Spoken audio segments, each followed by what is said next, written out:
The ACLU of Indiana sues officials at the Henry County Jail for misconduct and harassment. This is an official press release on January 31st, 2024.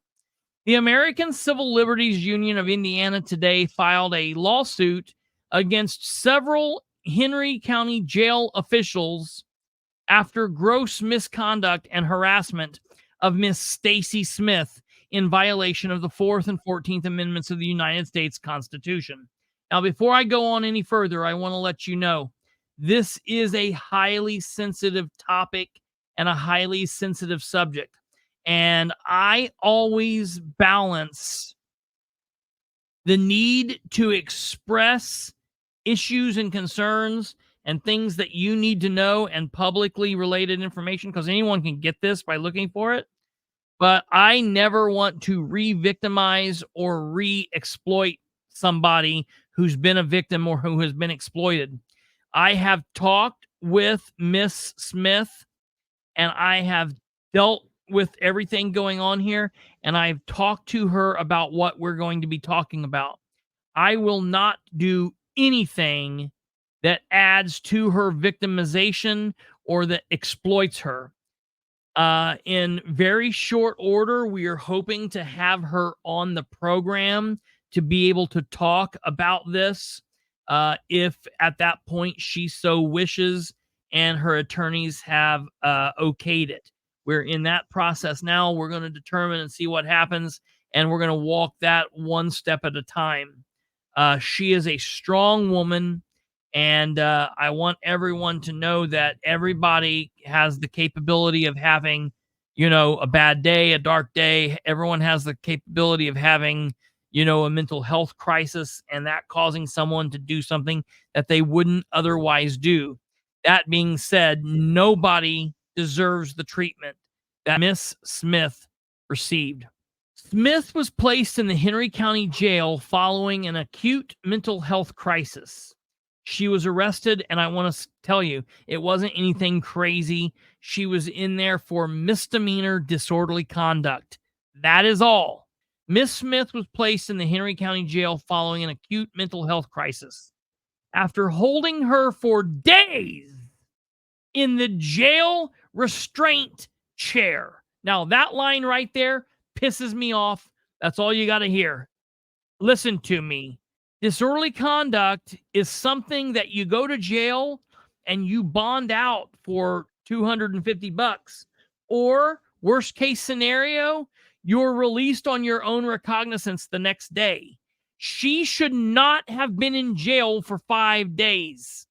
She definitely should not have been tied down to a chair. Disgusting. Okay, just that line. Just that line. She was placed in Henry County Jail for disorderly conduct misdemeanor following an acute mental health crisis.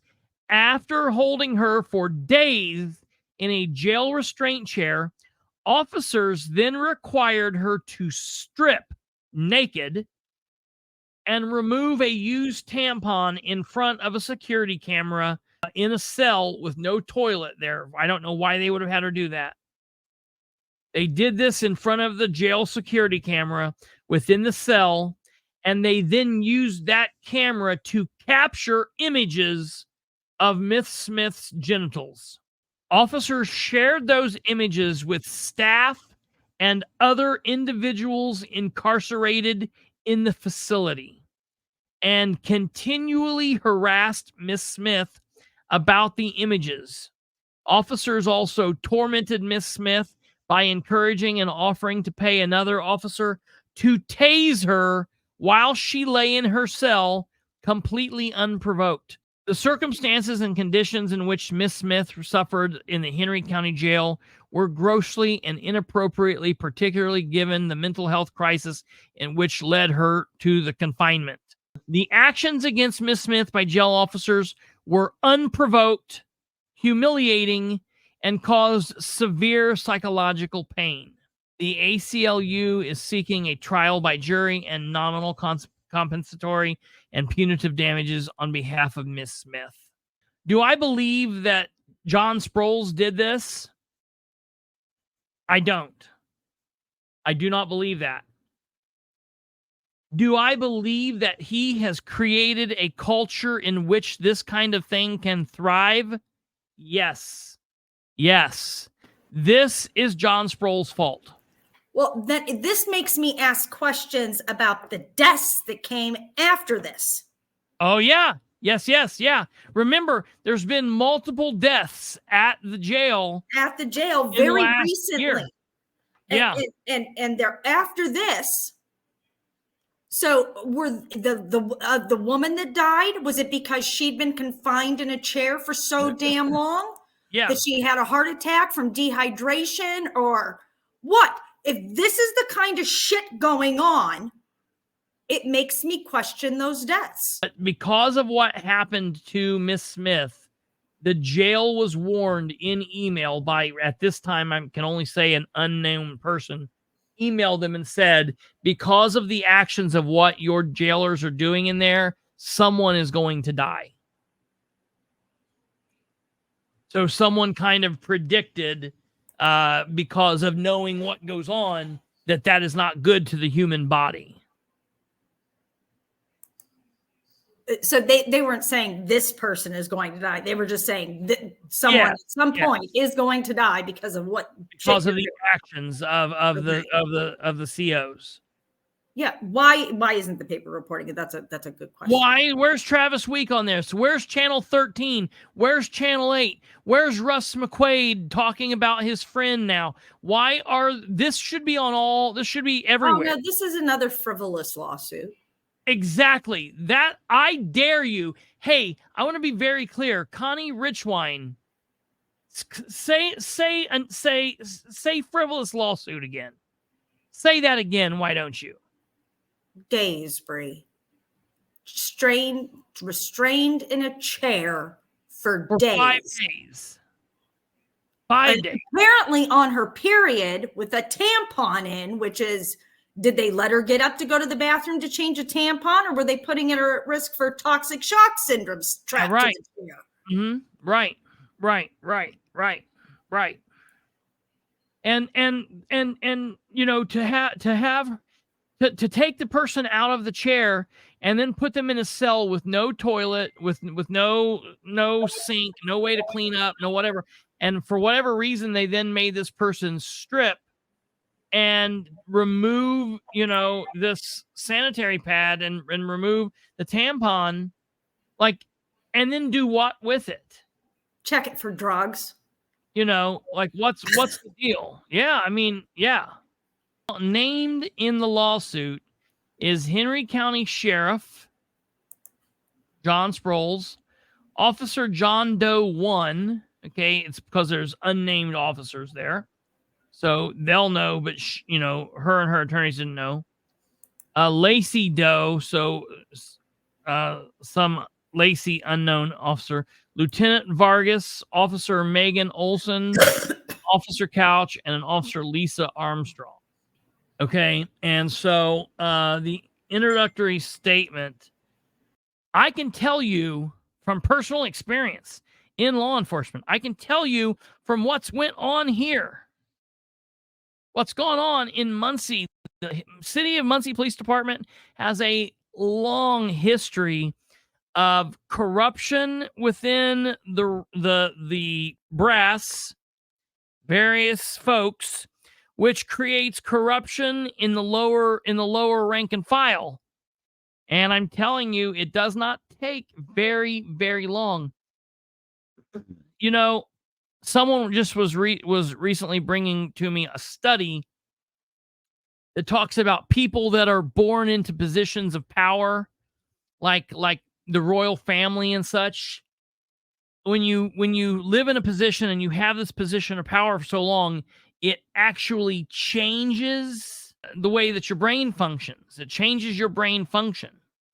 And so people who are construction workers and are just regular humans, and then they go and apply to become a cop, and they're a cop for so long wearing the uniform that just wearing a uniform of authority will change your brain function and the way that you function as a human. And so, the idea that power corrupts or that power changes humans, we often say, like, these people were great candidates, and then they got in office, and what happened? Well, this kind of thing happens like that. That's what goes on with this. What's crazy is Sproles hasn't even been a cop that long. So maybe he was just screwed up to begin with. Then he got in that position of authority, and he's like, bam, I'm from there. And then now he's the top cop.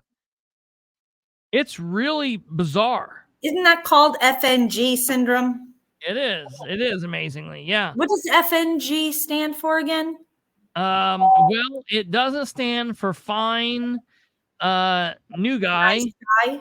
Yeah, Fine, nice guy. I think it stands for fucking new guy. And it's something Right.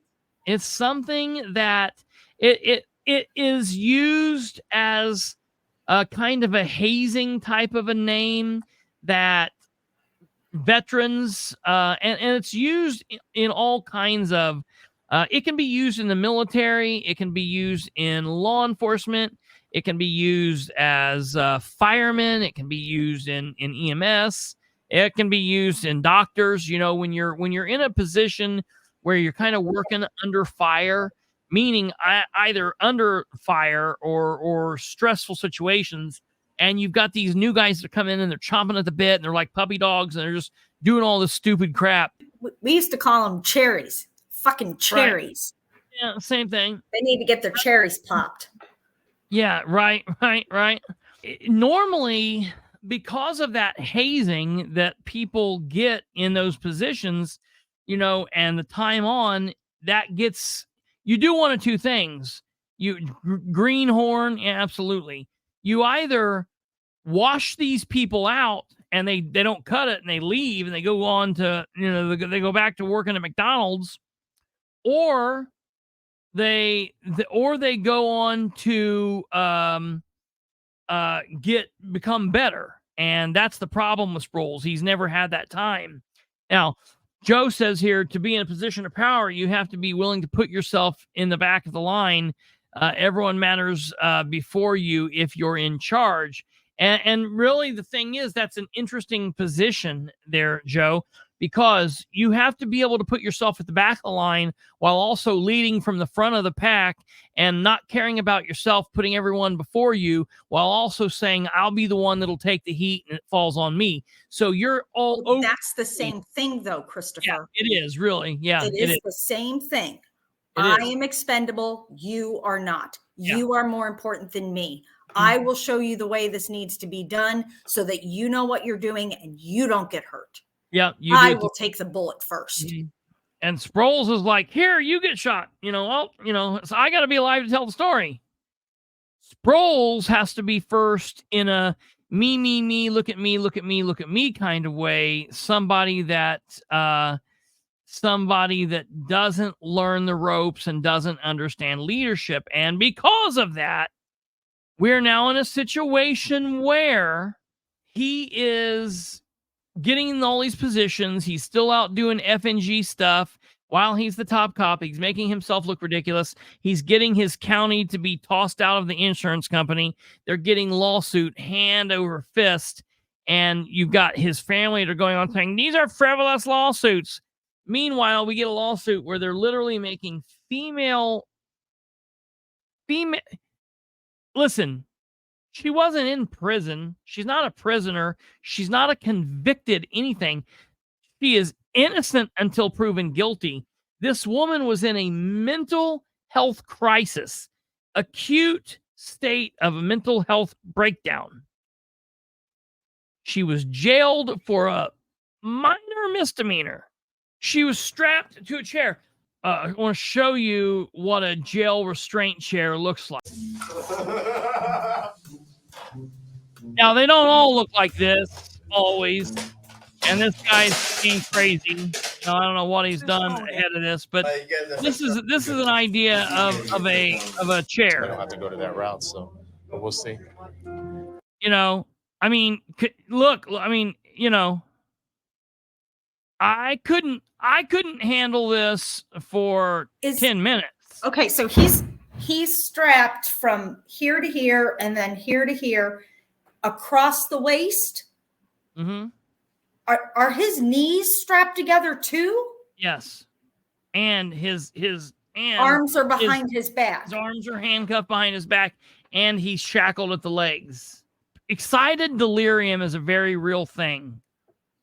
And this kind of situation could very easily cause excited delirium. And in excited delirium, what happens is your heart rate is going, your blood pressure spikes, people stroke out with excited delirium. Jeff Walsh is saying Henry's chairs are newer and more restrictive. Yeah, that's probably true. Oh, yeah, they just built the new chair. Or the new jail, yeah. I mean. Sorry. Yeah, no, that's fine. I'm kind of getting sick. Yeah, I'm trying to I want to find an example. I'm looking for just a just the chair by itself. You look at this chair over here on the right-hand side. You can strap down the arms. You can strap the legs down. It's got it's got a hand cart for them to pick you up and wheel you around, locking wrist restraints, lap strap, locking lap strap, wheel brake, leg iron, chain retainer, ankle straps, double latch, hook and loop, elbow straps, shoulder straps, padded back, cut out for handcuffs if the person's handcuffed behind the back instead. Dude, I'm telling you. I mean, okay. Here's another random thing. Yeah. When you, Jeff is saying that's the one that they have. If you're a police officer, yep. Before you're allowed to pepper spray someone, you have to experience it, correct? Uh-huh. Before you're allowed to tase someone, you have to experience it. No. Correct? No. You don't have to. They like you to, but you don't have to, actually. You don't have to, but they want you to. Yeah. If they're going to have these chairs in places, I think you should have to sit in it for a couple of hours. Strap. Yeah. So you know what you're doing to people. This is I love medieval torture devices as a, category. Wow, look what they did back then. Yeah. As a category of study, but not for what the fuck is wrong with these people? Well, and like, who said it? Yoko said, "How do you ever sleep in a chair like that?" She was in there for days. I mean, they knew what they were doing. And then, now I want to read you this before we roll out of here, because we've been here for a minute, but this deserves all of the time that we're giving it. I want you guys to hear some of this, because we've not even talked about all of the seriousness that's here. I want you guys to hear this. After suffering from an acute mental health crisis, Stacey Smith was placed in Henry County Jail. While there, corrections officers required her to strip and remove her used tampon in front of the security camera within the cell present to facilitate suicide watch for inmates in serious mental health distress, and then use that camera to capture images of Miss Smith's genitals. They then shared those images with staff and other inmates and continually harassed her about the appearance of her genitals. Corrections officers also tormented her by encouraging officers to pay another officer to tase Miss Smith while she lay in her cell. The actions of the defendants violated Miss Smith's Fourth Amendment right to be free from unreasonable searches, her 14th Amendment to due process and right to be free from conditions that amount to punishment, and her 14th Amendment of equal protection right to be free from gender-based discrimination.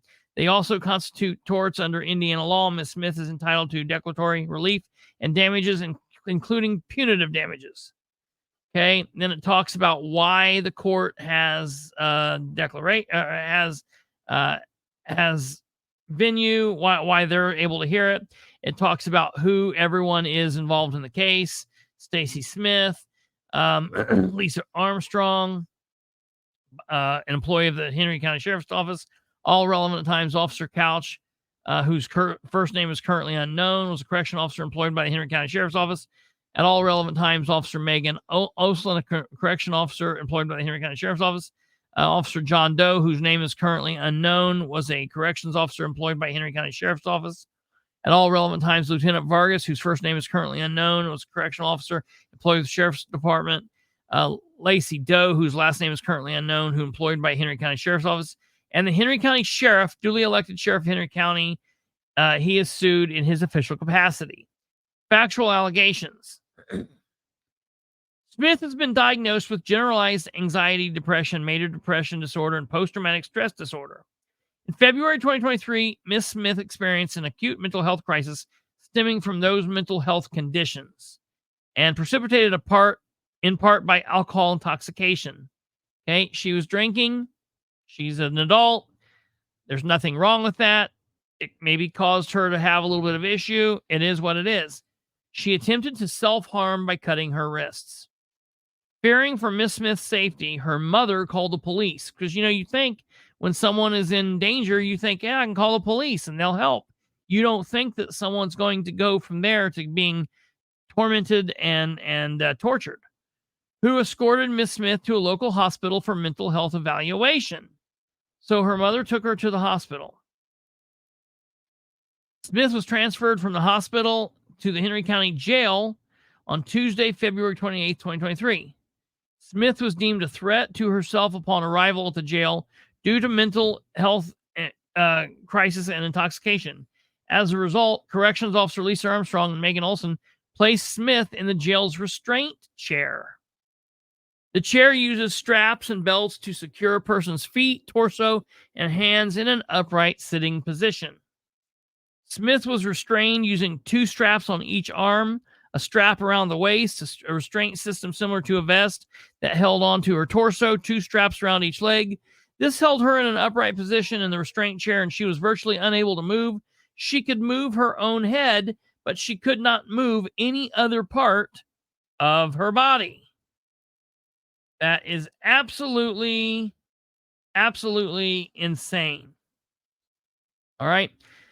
The chair was placed immediately inside the main entrance into the jail, just outside of an administrative office near a control station, which appeared to be the hub of the jail staff activity. Smith was first secured into the restraint chair following the admission on Tuesday, and she was informed that she would be required to stay in the restraint chair at least through Friday. Why? She was told that she was required to remain on suicide watch in the chair until the jail's mental health practitioner made her weekly visit, which happened on Fridays only. While in the restraint chair, Miss Smith's hands were freed from the restraint only to allow her to eat 3 meals a day.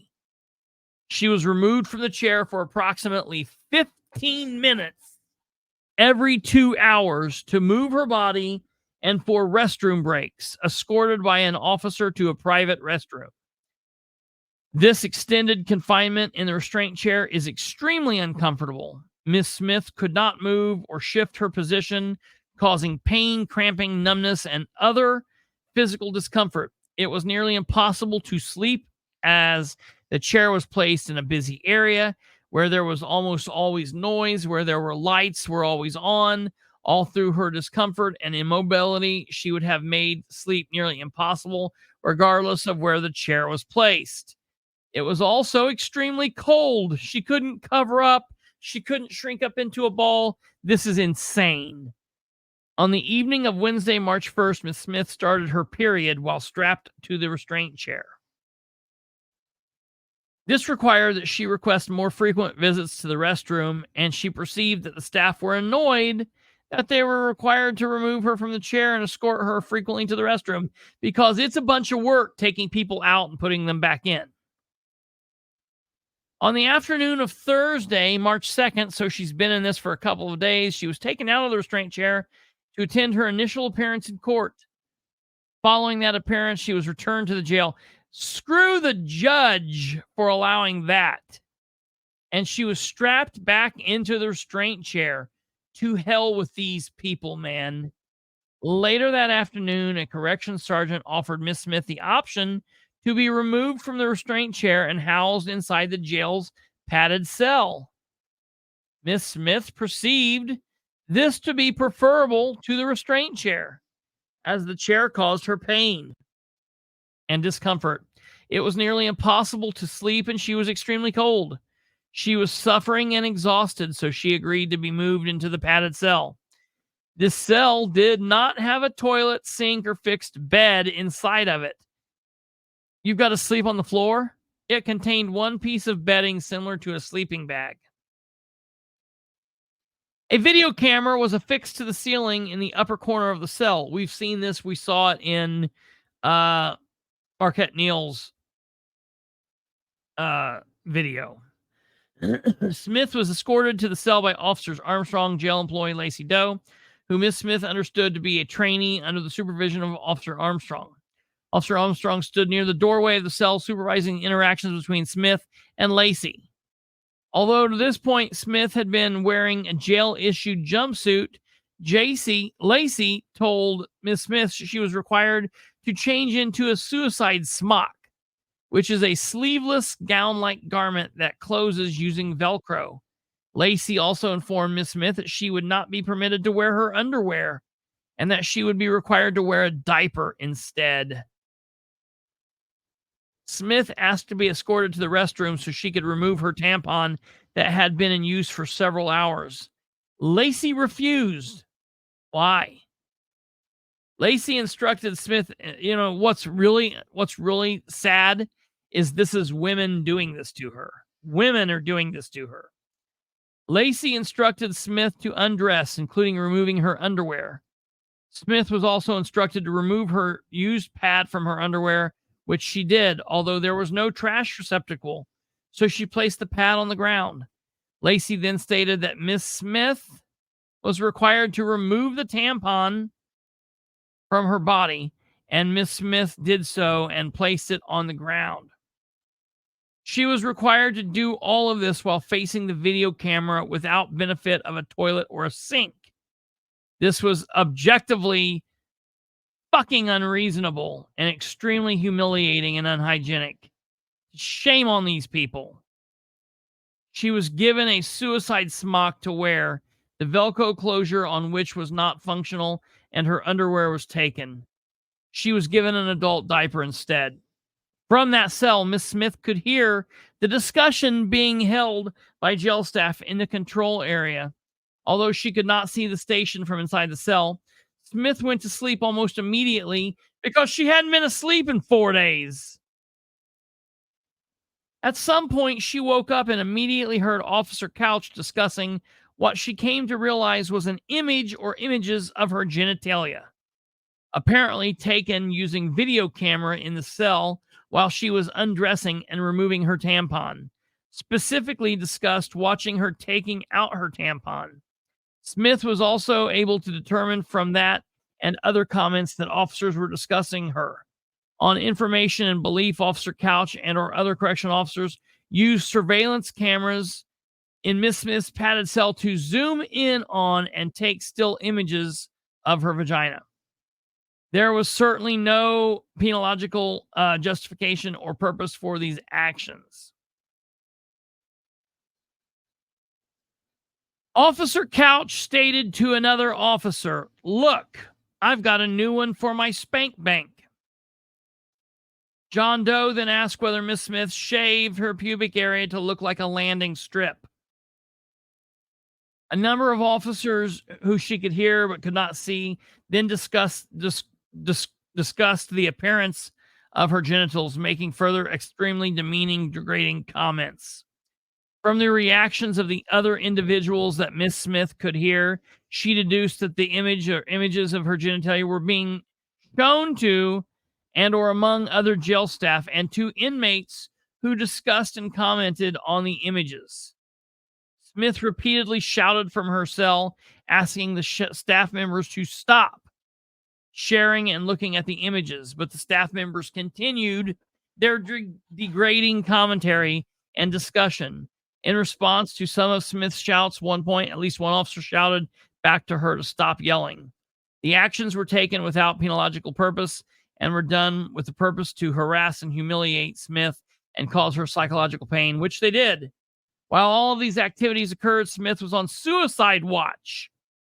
Smith felt humiliated, degraded, and unsafe as a result of these comments, and any reasonable person would have as well.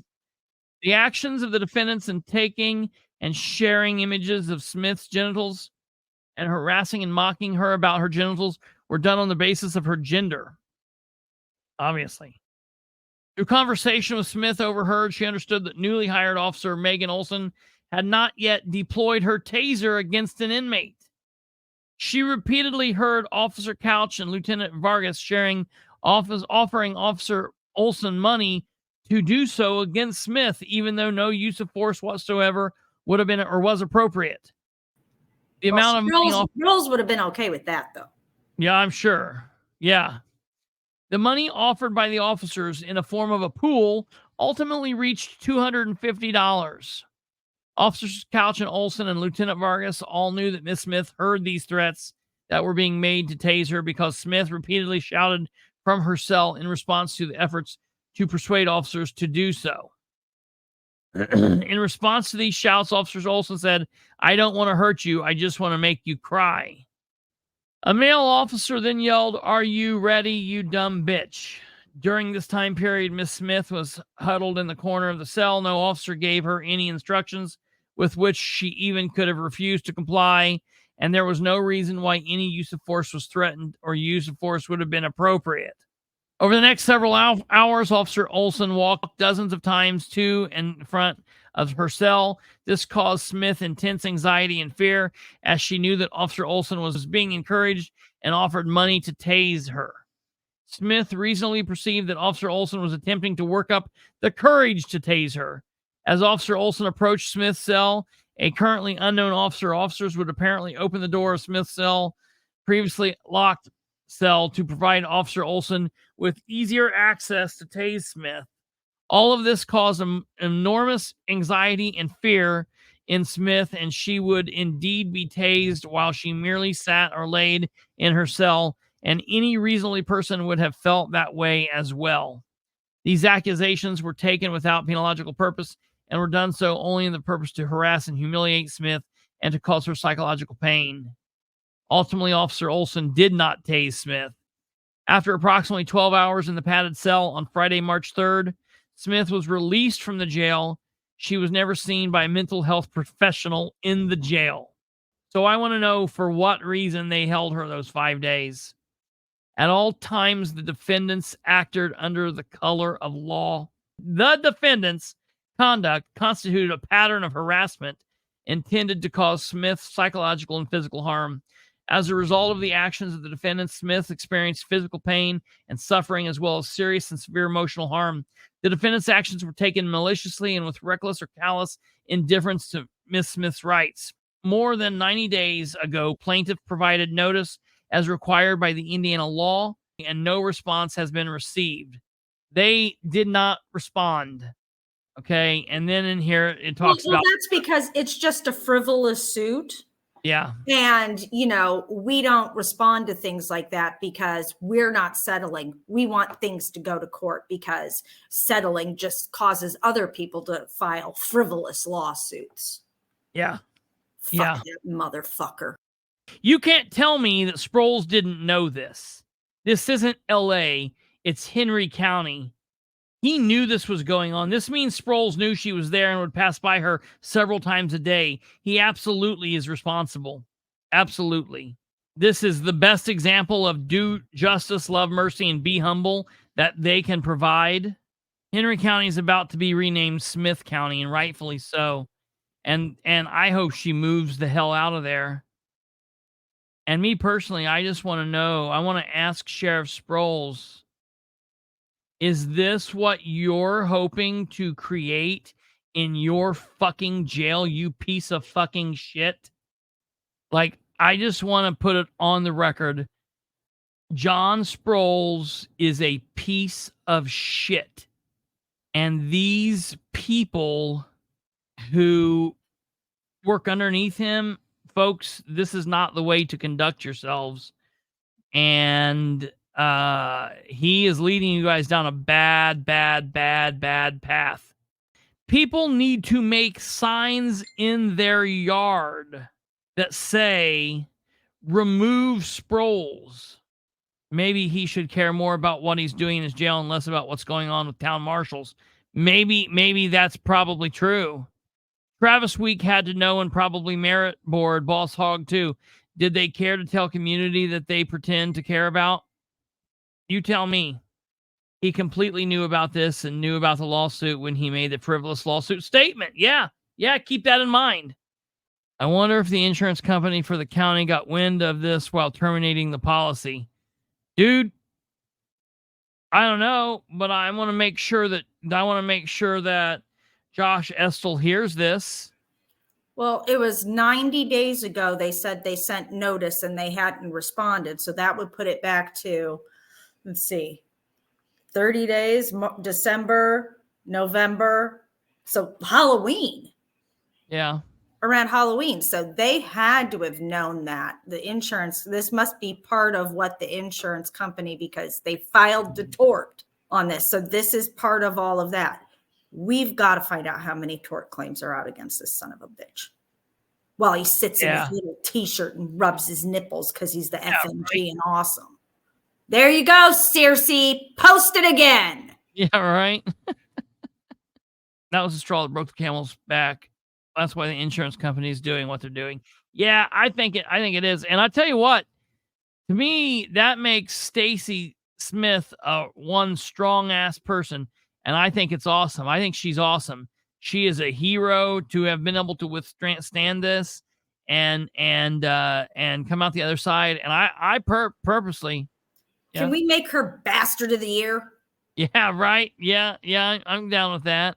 Listen. I know we don't do the bastard of the week anymore. Right. I know it's, but this is fucking brilliant. Yeah, because I mean, think about this. Like, I want to say, like, what she's doing in fighting this, because a lot of people would be like, man, I just don't want to deal with it. You know, I give her major kudos for standing up to this and to fighting it, because she knows it's going to all come out.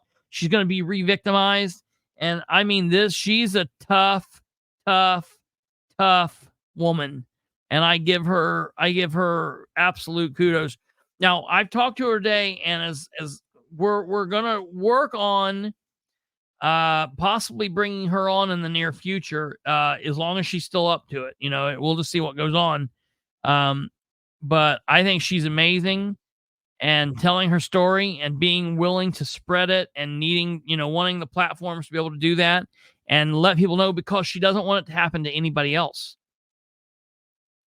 And I just want to say this to her. I don't know if she's watching or she will watch, but if she does hear this, I just want to say this. I know whatever you were dealing with last year and you were having issues going on, but you've always had a purpose, and you need to keep plugging away and keep fighting. And you are always free to call or to text me or to message or email or whatever, or continue getting a hold of me the way that you do, the way that you have. But I just want to let you, and you've obviously got my phone number now, but I want to let you know that you now have an absolute purpose, and it is to help us bring this asshole down. So keep fighting, girl. Keep fighting. Keep your head up. And I'm very proud of you, and all of these people are proud of you. And what you're doing is amazing. And hopefully, because what you're doing, other people will not have to go through this. All right, folks. Hey, this was a really heavy show. But sometimes we got to do it. Big shout out to Stacey Smith. She's awesome.